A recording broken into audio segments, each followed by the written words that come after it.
Alors, première sensation après avoir frappé quelques balles donc avec ce Rogue ST Max. Grande impression de facilité, une tête de club qui a l'air très bien équilibrée parce que peu d'efforts en fait pour frapper les premiers coups et donc pour mettre le club en mouvement.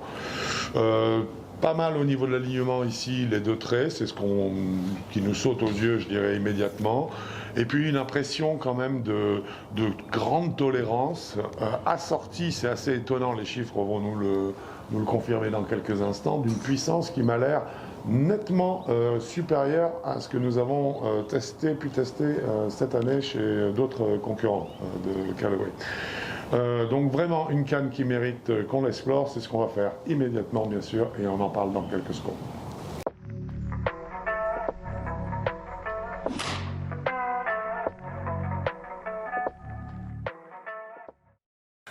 Eh bien ça y est, il est fait ce test du Callaway Rogue ST Max. Un fer que nous avons eu beaucoup de plaisir à découvrir parce qu'un fer nouveauté, on a plein de surprises. On va commencer évidemment par faire un petit descriptif de l'architecture de ce club. Parce qu'il y en a. Parce qu'il y en a. Alors, c'est un club qui est organisé autour d'une Flash Face Cup qui est elle-même en acier 450, qui est un acier ultra résistant. Et c'est la conception de cette Flash Face a été réalisée par l'intelligence artificielle. Alors, tout de suite, première phrase.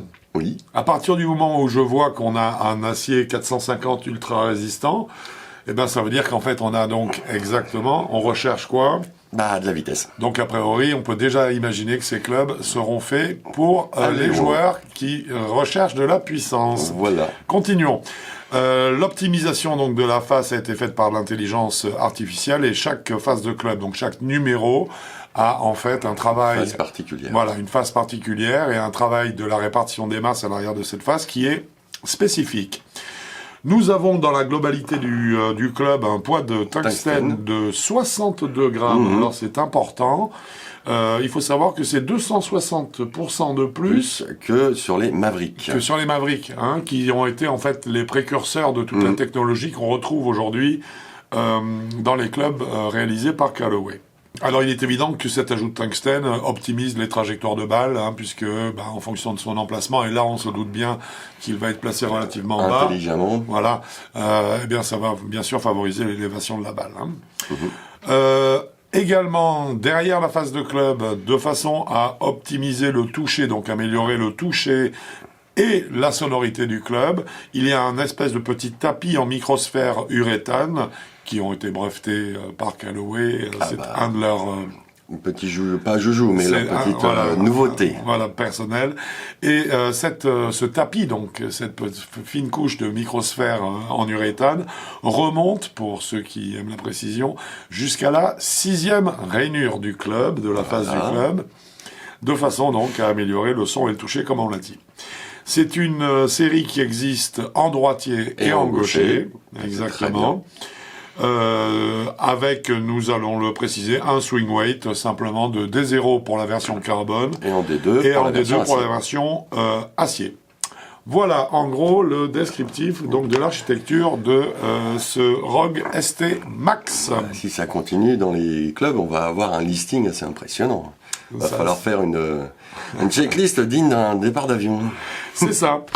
Nous allons, en ce qui nous concerne, commencer déjà par juger de la qualité des matériaux qui sont employés pour la réalisation de cette série Rogue Max. Mon cher Quentin. Il n'y a pas grand chose à dire, c'est magnifique. C'est très très bien fait. J'aurais, entre guillemets, pas un reproche, mais un petit quelque chose à dire quand même, c'est que... Une suggestion, la top line est un petit peu large. Elle est large. Ça reste un hollow body quand même, ils ont mis plein de technologies dedans.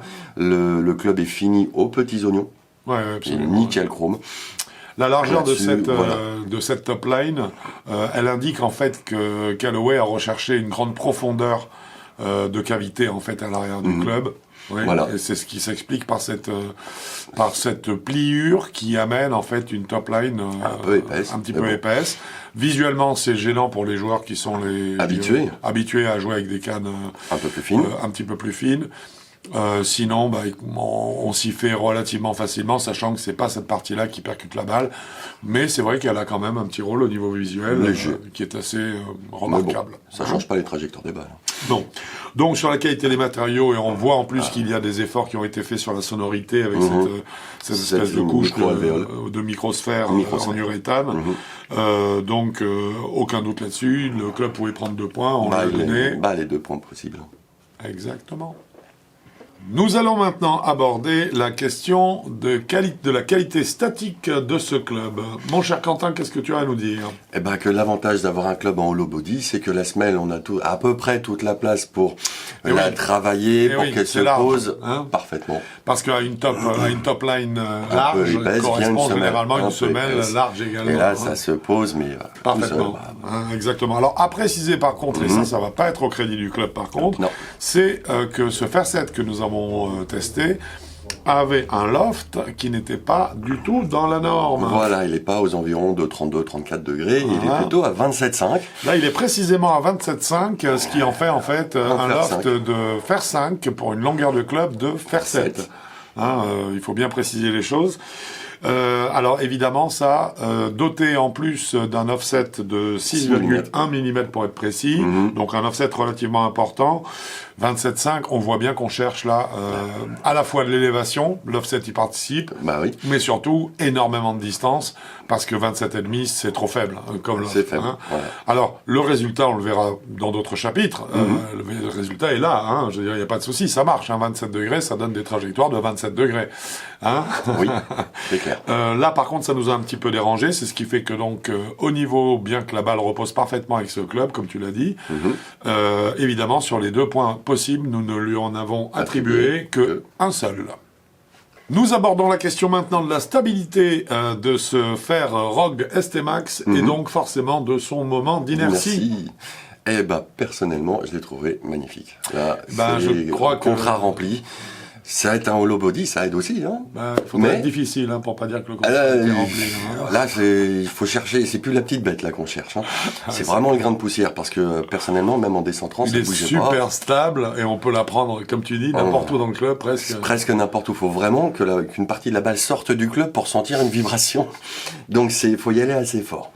Voilà, c'est une énorme tolérance. Donc là, il n'y a aucun doute, Callaway a tapé juste. Là, on mérite vraiment l'appellation max. Complètement. Parce qu'on est vraiment dans une tolérance et un moment d'inertie énorme. Ce qui fait que sur les 2 points possibles, forcément, nous les lui avons attribués. Nous allons aborder les questions maintenant des stock options, stock shaft, stock grip. Et commençons par la bonne nouvelle. La bonne nouvelle, alors donc les shafts. Il y en a 4, 2 montrées mises en avant. En facial, sur le site, 4 shafts. Mais en général, quand on cherche un petit peu, il y en a beaucoup plus, il y en a au moins une vingtaine. Voilà, comme d'habitude chez Callaway. Callaway, à ce niveau-là, est fidèle à sa réputation. Beaucoup de shafts à votre disposition qui sont en stock, donc sans surcoût. Alors, il y en a d'autres avec surcoût, évidemment. Voilà, et dans lesquels vous trouverez donc forcément, je dirais, exactement ce qui vous convient, chaussures à votre pied. Par contre, au niveau des grips, c'est là où ça pêche un peu. C'est là où c'est le gros bémol, c'est il y a un grip, et puis tous les autres sont en surcoût. Il en faudrait un petit peu plus quand même, parce que là, c'est un petit peu juste. Ça, c'est un peu limite, je trouve. Mais c'est peut-être à cause du manque de grip. Alors, oui, je veux bien. Mais je suis pas sûr. C'est pendant leur politique, il y a le temps un peu là-dedans. Oui. Mais là, pour le coup, il y en a qu'un seul. En l'état, en tout cas, on en est là, ce qui fait qu'avec un seul grip, forcément, on a minoré la note. Bravo pour le stock de shaft à disposition, c'est formidable, mais malheureusement, un grip, ça n'est pas assez. Nous avons attribué 1,5 point sur les 2 possibles à cette catégorie-là. Vient maintenant le chapitre de la puissance, et qui dit puissance dit... Smash Factor. Smash Factor. Alors on va commencer par les chiffres, parce que ça permet tout de suite d'être bien au clair. Dis-moi Quentin, combien ? 1,38. 1,38, c'est pas mal, mais seulement parce qu'on sait que la norme pour un Fairset, c'est 1,33 au niveau du Smash Factor. Mais... Voilà, vas-y. Un Fairset de 34 degrés. Non, pas de 34. Voilà, c'est vrai pour 34, mais là, on est sur combien ? 27,5. Donc, c'est en fait une face fermée à 25 degrés. D'un Fair 5. Alors, le 1,38 serait en fait un Smash Factor proche d'un Fair 5. Mais attention, on n'a pas un bras de levier de Fair 5 non plus. On est sur un Fair 7. Donc, si on veut savoir, entre guillemets, comment le situer en termes de distance, sur un passage moyen à 82 miles, Bah voilà, ouais, on a une distance moyenne de balle de 156 mètres. Donc là, il n'y a aucun doute. Le ratio entre la vitesse de passage de 82 miles, qui est une bonne vitesse standard. Hein, on va dire, qui se transforme en 156 mètres par contre. Là, tout de suite, c'est pas la même chose. Là, d'un coup, le ratio est excellent. Hein. Voilà. Donc, à ce niveau-là, au niveau de la puissance, eh bien, on a eu beau bidouiller, on n'a pas pu faire autre chose que de lui attribuer les 2 points possibles.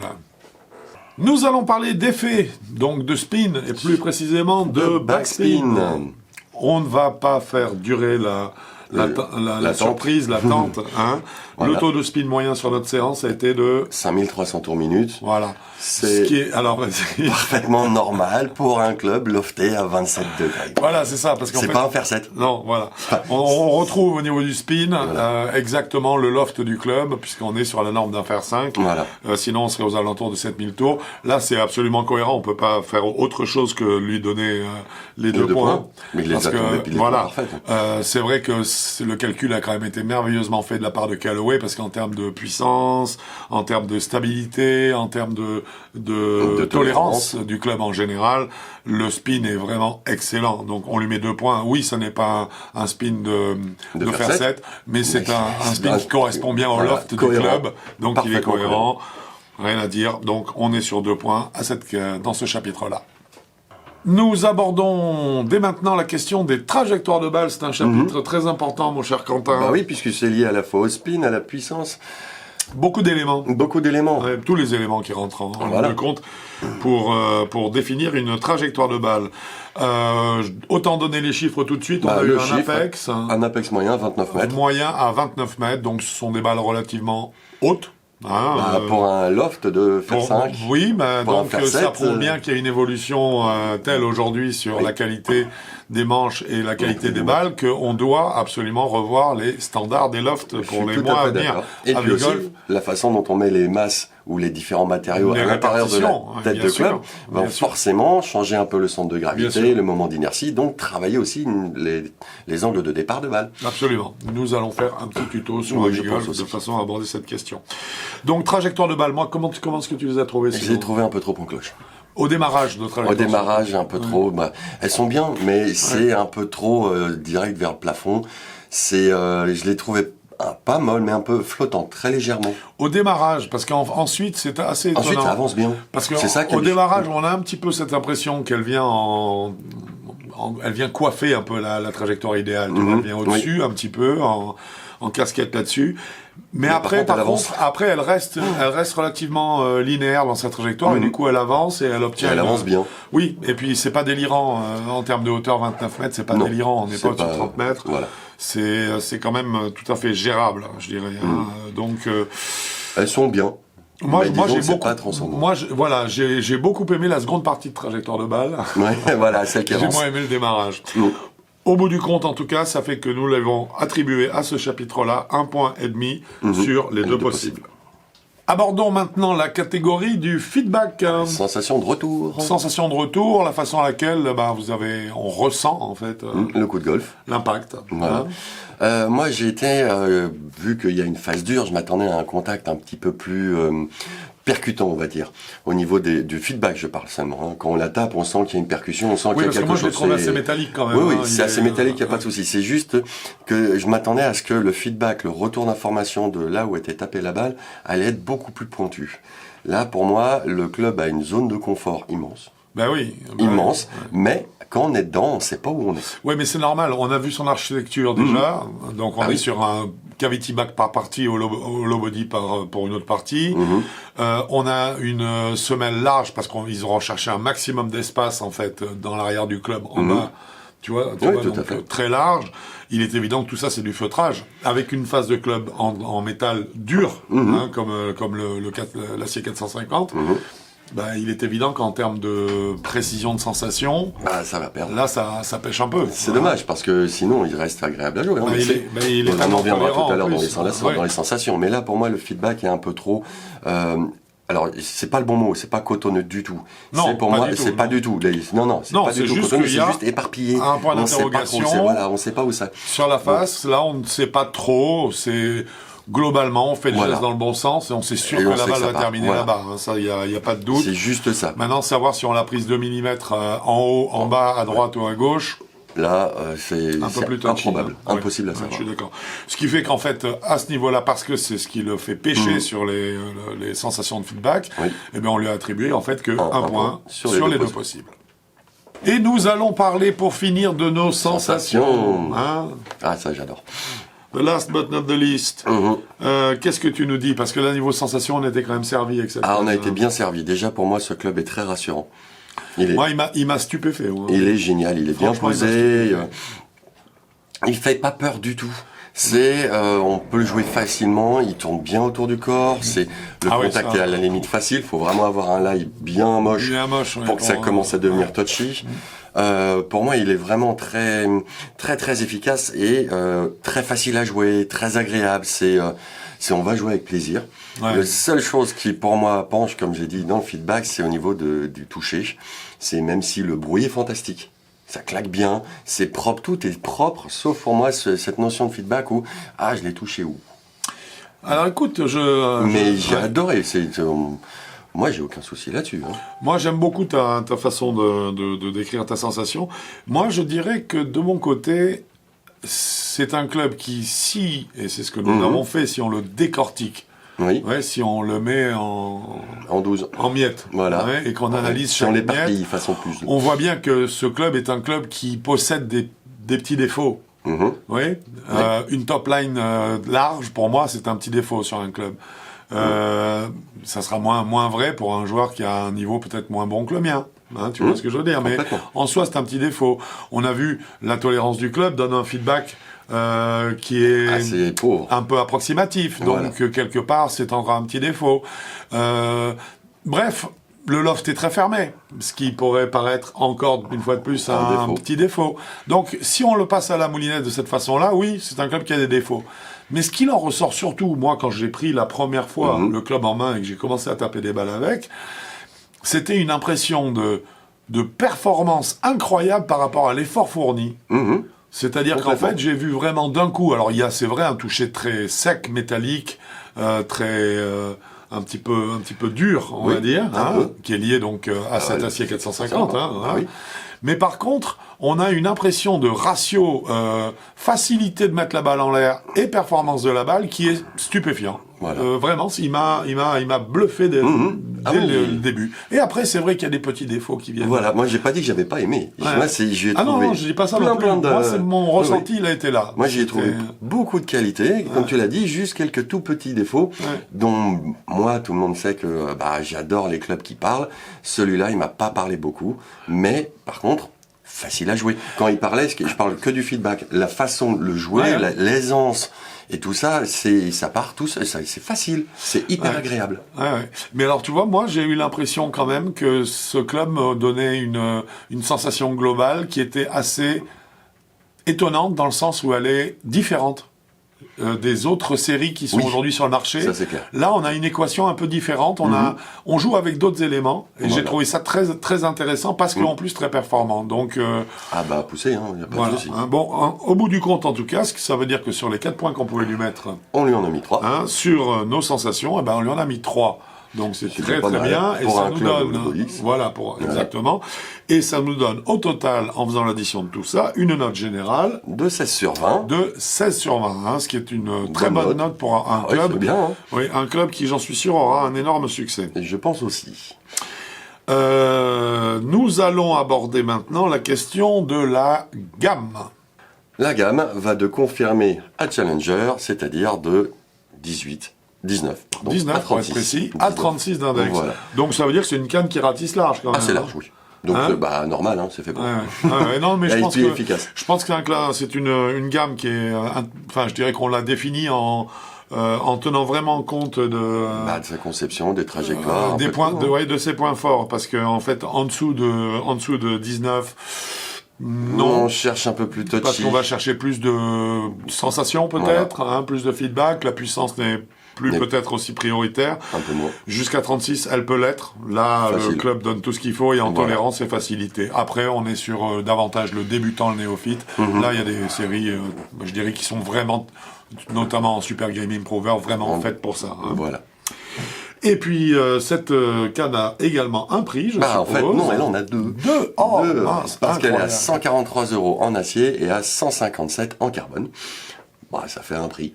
C'est un prix très raisonnable aujourd'hui, je trouve, surtout avec des clubs qui embarquent autant de technologie. Voilà. Hein, parce que là, il y a quand même beaucoup de travail en fait qui a été réalisé et je trouve que le prix est très contenu par rapport, à ça. Eh bien, mon cher Quentin, je pense qu'on a fait le tour. Ce test est maintenant terminé. J'espère qu'il vous aura plu. Si c'est le cas, bien sûr, manifestez-le avec des pouces en l'air, ça nous fait toujours très plaisir.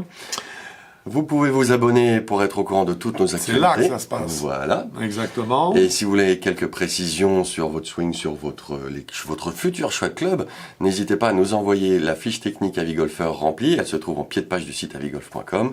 Vous pouvez y ajouter une vidéo ou deux de votre swing via un smartphone de face ou de profil. Ça nous aide vraiment à peaufiner tous les détails. Mais tu as tout dit, c'est formidable. Je crois que oui. Et ben moi, je crois qu'on a fini, mon cher Quentin. Alors j'espère qu'on se verra bientôt sur un parcours de golf. Mais sinon, ça sera sur avigolf.com. Bon golf à vous. Au revoir.